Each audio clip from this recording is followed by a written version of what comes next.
శ్రీ గణేశాయ నమః.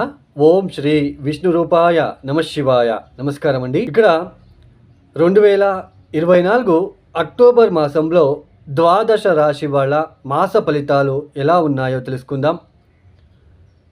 ముందుగా ఎవరైతే ఈ వీడియోని చూస్తున్నారో లైక్ చేయండి, షేర్ చేయండి, సబ్స్క్రైబ్ చేసుకోండి. మరియు ఈ వీడియో పైన మీ అభిప్రాయాలని కామెంట్ రూపంలో తెలియచేయండి. తదుపరి రాశి కన్యా రాశి.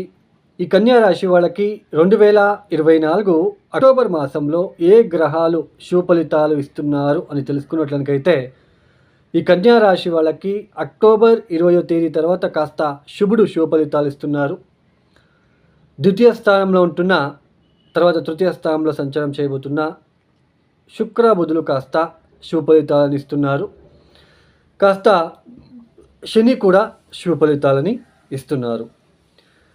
ఈ యొక్క కన్యా రాశి వాళ్ళకి ముఖ్యంగా అక్టోబర్ 20వ తేదీ వరకు కూడా కాస్త ఆరోగ్యం విషయంలో, భార్యాభర్తల విషయంలో, వ్యాపారం విషయంలో ఒడిదుడుకులు ఎక్కువగా కనిపిస్తూ ఉంటాయి. వృథా ప్రయాణాలు చేయవలసిన ప్రమేయం ఏర్పడుతూ ఉంటుంది. ముఖ్యంగా నిద్ర లేని రాత్రులు గడపాల్సిన ఒక ప్రమేయం ఏర్పడుతూ ఉంటుంది. అంటే రాత్రిపూట సరిగ్గా నిద్ర లేకపోవడము, హెడేక్ లాంటిది, మైగ్రేన్ లాంటిది, పిత్తంకి సంబంధించిన విషయంలో ఇబ్బందులు పడే సూచనలు ఉంటాయి. వృథా కోపతాపాలకి వెళ్ళే సూచనలు ఉంటాయి. వృథా ఖర్చులు ఏర్పడుతూ ఉంటాయి ఒక మాసంలో. తర్వాత ఉద్యోగం విషయంలో కూడా కాస్త ఒడిదుడుకులు, ఇబ్బందులే ఎక్కువగా కనిపిస్తూ ఉంటుంది. ఉద్యోగం విషయంలో మానసిక ప్రశాంతత కోల్పోతూ ఉంటారు. స్ట్రెస్ ఎక్కువగా ఉంటుందని చెప్పుకోవచ్చు. పని భారం పెరుగుతుంది. ఇలాంటి సిచ్యుయేషన్స్ అక్టోబర్ 20వ తేదీ వరకు దాదాపు మీకు కనిపిస్తూ ఉంటుంది. తర్వాత మీకు ఫైనాన్షియలీ కూడా ఇబ్బందులు, ఒడిదుడుకులు అక్టోబర్ 20వ తేదీ తర్వాత ఎక్కువ సూచనలు కూడా కనిపిస్తూ ఉంటుంది. ఎక్కువ ఖర్చులు ఏర్పడుతూ ఉంటాయి.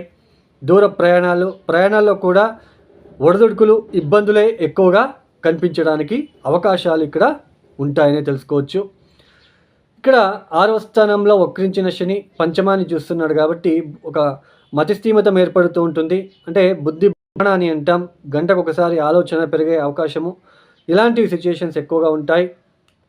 విద్యార్థులు కూడా చదువుల పట్ల అశ్రద్ధత చూపించడానికి అవకాశాలు ఇక్కడ కనిపిస్తూ ఉంటాయి. తర్వాత ముఖ్యంగా మనకి 9వ స్థానంలో గురువుగారు వక్రించి సంచారాన్ని చేయబోతున్నారు. చేసే పనుల్లో ఆటంకాలు, అది శుభకార్యం కావచ్చు, తీర్థక్షేత్రాల దర్శనాలు కావచ్చు, ఇలా మీరు ఏమనుకున్నప్పటికీ కూడా ఆటంకాలు పెరిగే సూచనలు ఉంటాయి. భార్య లేదా భర్త విషయంలో, ఆరోగ్య విషయంలో జాగ్రత్తలు చూసుకోవాల్సిన ప్రమేయం ఏర్పడుతూ ఉంటుంది.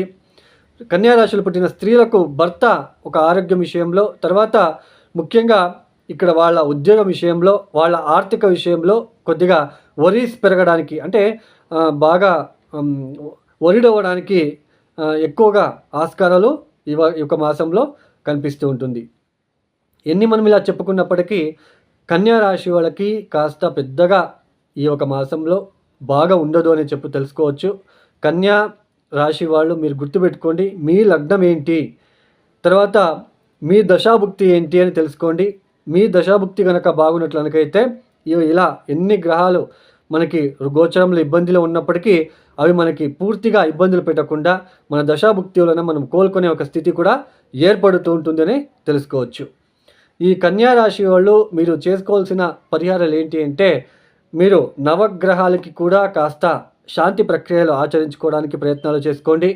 తర్వాత ముఖ్యంగా నవధాన్యాలని రాత్రిపూట లేదా సాయంత్రం పూట గుప్పెడు తీసుకొని అన్నీ మిక్స్ చేసేసి నానబెట్టేసి మరుసటి రోజు ఉదయాన్నే మీరు బెల్లంతో కలిపి రోడ్ సైడ్ ఆహారం లేకుండా ఉంటున్న ఈ యొక్క ఎద్దులకో, ఆవులకో తినిపించడానికి ప్రయత్నం చేయండి. గోచరంలో ఉంటున్న నవగ్రహ దోష నివారణ వల్ల మొక్కుకొని తినిపించడానికి ప్రయత్నం చేయండి.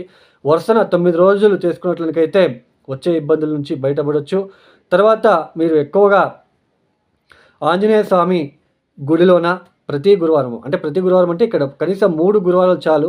3 గురువారము 300 గ్రాముల శనగలు, 300 గ్రాముల బెల్లం తీసుకొని కొత్త పసుపు రంగుల వస్త్రాల లోపల కట్టేసి, మీరు మూట కట్టినట్లు కట్టేసి ఆంజనేయ స్వామి వారి పాదాల దగ్గర సమర్పించుకోవడానికి ప్రయత్నం చేయండి. గురువారము 3 గురువారాలు చాలండి. మీకు చాలా ఒక ఊపిరి పీల్చుకోవడానికి అవకాశాలు కలిసి వస్తాయి. తర్వాత ప్రతిరోజు కూడా మీరు గోవిందనామాలు చదువుకోవడానికి ప్రయత్నం చేయండి. ఈ యొక్క వీడియో మీకు నచ్చితే లైక్ చేయండి, షేర్ చేయండి, సబ్స్క్రైబ్ చేసుకోండి. సర్వే జనో సుఖినో భవంతు. ధన్యవాదములు.